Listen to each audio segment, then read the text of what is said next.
Se você hoje vive em um lar amoroso, harmonioso e pacífico, dê graças, porque essa não é a realidade da maioria das famílias brasileiras e das famílias espalhadas por esse mundo inteiro.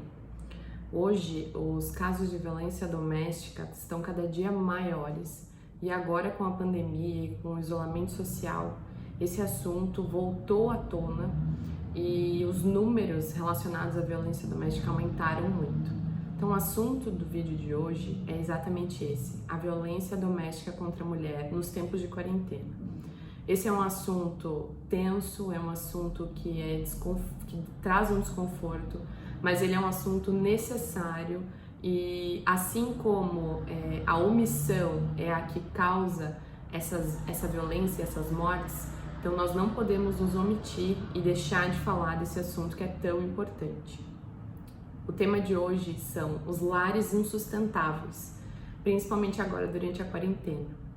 Eu trouxe aqui alguns dados voltados para esse universo da violência contra a mulher, que estão anotados aqui, que eu quero compartilhar com vocês antes da gente começar a decorrer sobre esse tema, tá bom? Mas antes de começar a falar sobre isso, eu já queria pedir para você deixar um like nesse vídeo, clicar no gostei e já se inscrever no canal, porque toda semana eu trago conteúdo novo voltado à sustentabilidade, porque a sustentabilidade ela não precisa ser só uma sustentabilidade de negócio, ela também precisa ser uma sustentabilidade de estilo de vida. E não tem nada menos sustentável do que viver num ambiente de medo, num ambiente de violência. Sobre os dados, né? A taxa anual de feminicídio é de 2,3 mortes por cada 100 mil mulheres. Essa é a taxa mundial. No entanto, a taxa do Brasil são 4 mortes para cada 100 mil mulheres. Isso quer dizer o quê? Que a taxa de mortalidade no Brasil de mulheres de feminicídio é 74% maior do que a taxa mundial. E que a região da América Latina é a região de maior vulnerabilidade com relação à violência doméstica. Ela só perde para as zonas de guerra, segundo a ONU Mulheres. E a cada 3 vítimas de feminicídio, no Brasil, 2 aconteceram em casa. Na Argentina, 18 mulheres foram assassinadas pelos seus parceiros desde o início da pandemia, que lá na Argentina começou no dia 20 de março. E os pedidos de ajuda por telefone na Argentina, desde o início da pandemia, aumentaram em 39%. A mesma situação se repete no México e no Brasil e no Chile. Na China, as denúncias de violência doméstica aumentaram em 3 vezes. E na França, as queixas subiram em 32%.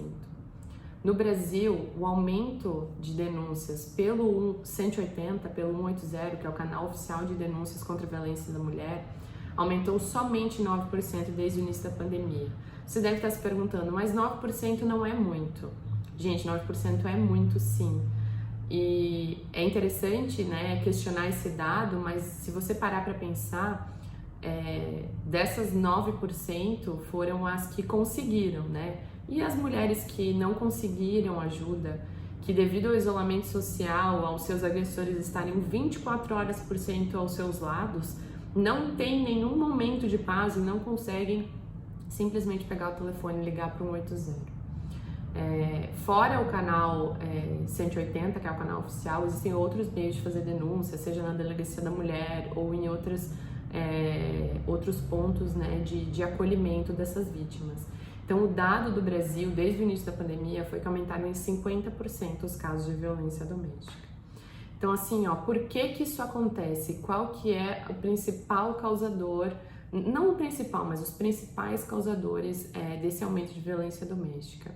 Um dos itens é a questão da dependência financeira que essas mulheres têm dos seus próprios agressores. Existe um dado de que 90% dos trabalhadores domésticos e informais são mulheres.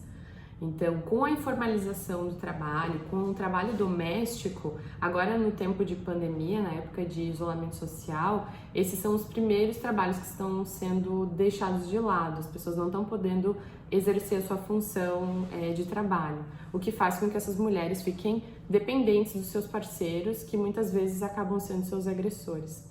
Então, o fato de você não conseguir se desvencilhar financeiramente de alguém faz com que você esteja numa situação aí de vulnerabilidade, uma situação de risco. Outras situações que podem agravar, que agravaram na verdade e aumentaram a violência doméstica na época de pandemia, é justamente a abstinência de algumas substâncias químicas. Os agressores muitas vezes são usuários de álcool, usuários de droga, e nesse momento de abstinência acabam sendo mais agressivos ainda, e batendo e fazendo algum tipo de agressão, seja ela física, verbal, sexual, às suas vítimas. Então, e o simples fato de ter que estar dentro de casa o tempo inteiro, ter que lidar com os problemas domésticos, que muitas vezes ele é já resolvido pela mulher da casa, né? Seja problemas com criança, problemas na hora de fazer o almoço ou afazeres domésticos. Com tudo isso está agravando e aumentando a violência contra a mulher. A falta de diálogo, né, e a falta de divisão das tarefas domésticas, isso acaba fazendo com que aconteça uma desestabilização desses lares, né, uma desarmonia familiar, e aumenta cada vez mais a chance de uma agressão. Existem vários tipos de violência contra a mulher, né, de violência doméstica. A violência ela é muitas vezes relacionada somente à violência física, porque é na violência física que ela é mais fácil de você identificar. Um olho roxo, um arranhão, um tapa, você consegue ver que a pessoa foi agredida. Mas até chegar na violência física, muita coisa pode acontecer antes, e existem sinais, e é como se fosse um ciclo que acontece para que chegue-se a essa violência física. Então é bem importante a gente saber quais são os outros tipos de situações de violência doméstica, para que a gente consiga identificar e poder quebrar esse ciclo antes que ele venha a se tornar uma violência física ou até mesmo, em muitos casos, um óbito. Então existe a violência verbal, a violência psicológica, a violência sexual, a violência financeira, o abuso financeiro, o abuso moral. Então são diversos tipos de violência que podem ser feitos contra essas mulheres, que, como eu já falei, normalmente vem em ciclos até chegar à violência física. Então, é bem importante a gente ficar atento a esses sinais, não só dentro das nossas casas, mas também com nossos familiares, nossos amigos, conhecidos e pessoas que estão à nossa volta, para que a gente possa dar assistência para essas mulheres. Então, assim, o que a gente pode fazer para ajudar essas pessoas? Você que é uma vítima de abuso ou de violência doméstica, tenha certeza de que você não está sozinho nessa. Existe uma rede de apoio que está pronta para te ajudar, e você pode sim pedir ajuda. E você que não está numa situação de vulnerabilidade, mas conhece alguém que está numa situação de abuso ou de violência doméstica, você deve sim meter a colher na briga de marido e mulher. Não existe isso de ficar de fora do problema. Você, quando se omite, é tão ruim quanto a pessoa que está de fato realizando aquele abuso, realizando aquela agressão. Então, o que você pode fazer? Primeiro, mantenha contato com essa pessoa. Muitas vezes as vítimas, elas dão sinais de que elas estão sofrendo algum tipo de violência doméstica antes de fato pedirem ajuda. Então esteja próximo. Se você sentir que a coisa está estranha, não se afaste, fique cada vez mais próximo e fique atento aos sinais. Segundo, não julgue. É muito importante não julgar. A gente não sabe qual é a realidade dessas pessoas, dessas vítimas. Não existe aquela frase de que mulher gosta de apanhar. Nenhuma mulher gosta de apanhar. Nenhuma pessoa gosta de ser maltratada.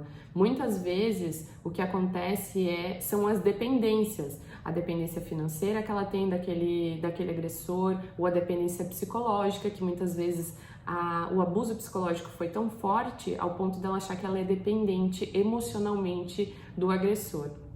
E outra questão também que é bem importante é que muitas vezes a vítima só conhece aquela realidade. Então ela não sabe o que é ter um relacionamento sadio, ela não sabe o que é se relacionar sem o abuso. Então não julgue quando você se deparar com uma situação de violência doméstica. Terceiro, combine um sinal ou uma palavra de emergência com essa vítima. Quando vocês... Porque assim, ó, com a quarentena e com o isolamento social, as pessoas estão tendo que ficar dentro das suas casas e imagina você ter que ficar com o seu agressor trancado dentro de uma casa ou dentro de um apartamento. E você está ali sofrendo abuso psicológico, enfim, qualquer tipo de violência, e você não poder pedir ajuda. Então, combine um sinal da forma com que essa vítima consiga pegar o telefone, ligar para uma amiga, para um familiar e não ter que dizer socorro, estou sendo abusada. Porque a partir do momento que o agressor percebe que ele entrou em risco ali de ser descoberto, de ser pego, ele pode fazer algo muito pior, ele pode vir a tirar a vida dessa pessoa. Então, se você combinar ali um sinal, a chance de você conseguir pedir ajuda por ela e a ajuda chegar antes de acontecer algo pior é muito maior. Não se silencie quando ouvir ou ver algum tipo de agressão. Não precisa ser dentro do seu ciclo familiar, não precisa ser dentro do seu ciclo de amizade. Se você presenciar qualquer tipo de abuso, de violência contra a mulher, você pode denunciar, seja para o 180 ou para a polícia, denuncie na delegacia da mulher e se meta. Em briga de marido e mulher, deve se meter a colher, sim. E por último, oriente a vítima sobre os serviços que estão à disposição dela. Novamente, canal direto de denúncia, 180, a delegacia da mulher que está preparada para receber denúncias contra esse tipo de abuso e de assédio. Hoje em dia, com a tecnologia, já existem aplicativos e sites que você consegue um amparo depois que você sofre esse tipo de violência doméstica. Existe uma rede ali que se chama Penha-S, que é da Lei Maria da Penha, de mulheres que criaram uma rede de suporte às vítimas de abuso doméstico e de violência doméstica. E assim como outros aplicativos como o mapa de acolhimento de pessoas que oferecem as suas casas para acolherem vítimas que sofreram abuso e violência doméstica. Então é isso, pessoal. Infelizmente, a pandemia, com ela, além dos seus óbitos devidos à contaminação do coronavírus, ela também trouxe outros problemas. Na verdade, ela não trouxe. Ela levantou o tapete e mostrou a realidade dos lares brasileiros e a realidade da violência contra a mulher. Então, isso é um problema que já existia, mas com a pandemia e com o isolamento social ele foi agravado e é muito importante a gente expor essa situação e fazer alguma coisa para ajudar essas mulheres que realmente não estão sozinhas. Então, a quem precisar, não esqueça de ligar para o 180, canal de denúncia, e saiba que você não está sozinha e que vai ficar tudo bem. Logo, isso tudo vai acabar e você vai conseguir a ajuda que você precisa. Pessoal, espero que vocês tenham gostado, apesar do assunto ser um pouquinho mais sério, eu acho que é bem importante a gente falar sobre isso. Novamente, não esqueçam de curtir esse vídeo e se inscrever no canal, porque toda semana eu trago conteúdo novo. Espero que tenham gostado. Um beijo e até a próxima.